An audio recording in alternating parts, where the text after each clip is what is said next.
day, everyone. I'm Ranjairo Arbaliola, together with my co-researchers, Zanderlei P. Cornista, Stephen Sabana FC, Rich Percy C. Galvez, and Maribel C. Carihan. We are here to present our research study entitled Construction and Evaluation of Saltwater Powered Lamp, Harnessing Saltwater Light for Sustainable Energy and Environmental Applications.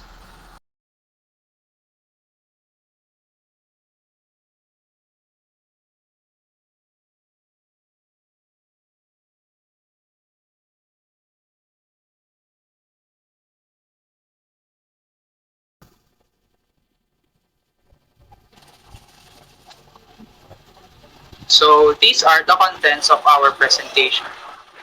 Introduction and rationale, statement of the problem, methodology or data analysis, results and discussion, conclusion and recommendations, and references. So introduction and rationale. Natural resources are the source of renewable energy which is inexhaustible.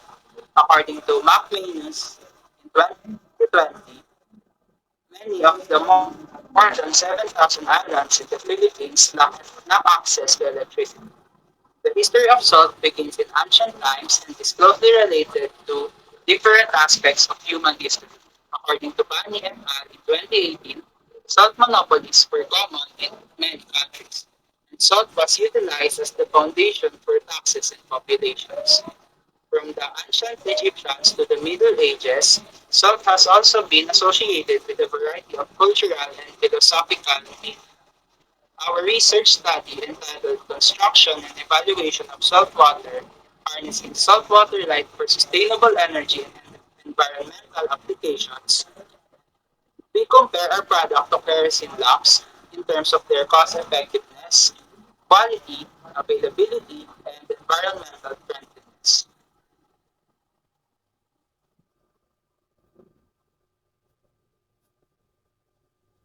Now let's proceed to the statement of the problem. As we all know, electricity is so high nowadays, and some of the rural areas here in the Philippines do not have light source or electricity.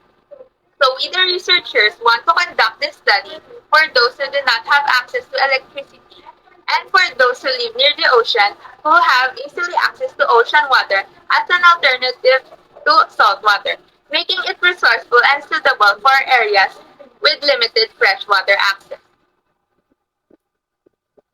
The study's main objective is to develop the product and assess the effectiveness of saltwater lamp. We, the researchers, want to know if the concentration of the salt in the solution affect the voltage output of the saltwater lamp.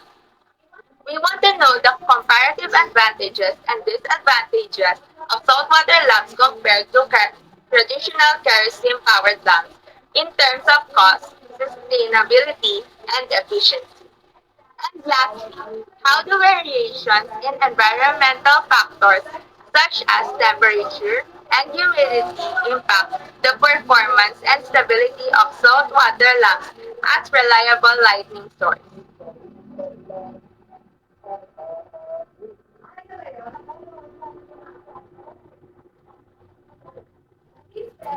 The key steps in methodology are prepare the saltwater solution. This involves mixing salt with distilled or purified water to create the saltwater solution of different concentration. The goal is to have saltwater solution with a varying amount of salt dissolved in the water. Setting up the experiment. This step involves creating a prototype or model of the device that will use the saltwater solution to generate electricity. The experimental setup is designed to test and evaluate the saltwater-based electricity generating system. Measuring the voltage. A multimeter is used to measure the voltage produced by the saltwater-based electricity generating system. Measuring the voltage output is important to understand how much electricity can be generated. Number 4, collecting and analyzing the data. The data from the experiment is collected carefully to ensure accuracy and reliability. The data is then analyzed to assess the effectiveness and potential to use saltwater solution of efficient electricity generation.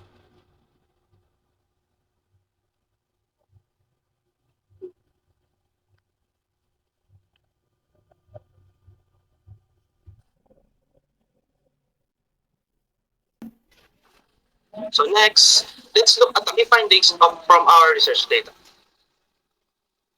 Our data shows that the salt concentration does affect the voltage output even if it's only very little.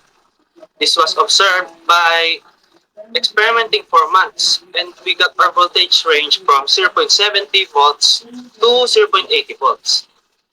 And by using the central tendency test to get its average volts produced with the average outputs of 0.76 volts. Another critical finding was environmental factors does have effect on voltage output. We measured this by placing it on the room temperature and adjusting its temperature, while also changing the temperature of the saltwater solution after every dry. Additionally, we found that kerosene uses dangerous materials like flammable ones, and it is mostly stored on glass storages, which is fragile and can harm us. Our product is safer since it only uses salt and a few metals, and it doesn't have any storage harm since it uses plastic as a container.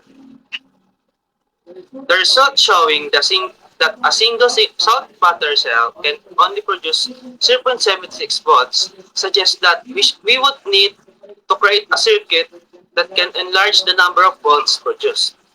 This aligns with our goal to create a saltwater lamp circuit, indicating that it is possible to light up an alternative lighting with our product.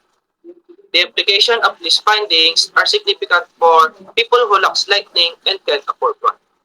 In summary, our results provide clear evidence that it is our product who is more effective light alternative rather than the harmful kerosene lamps. The data supports our alternative hypothesis and therefore it is accepted.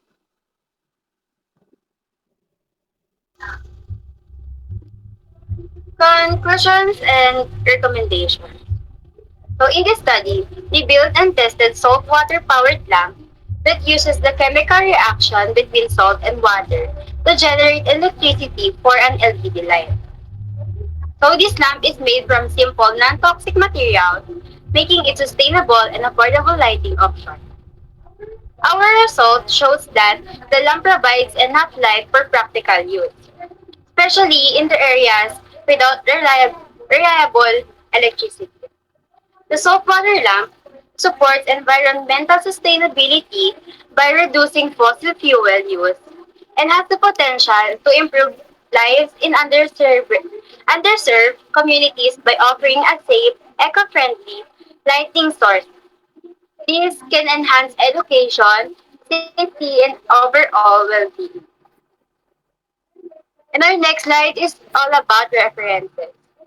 And this is our references in our research.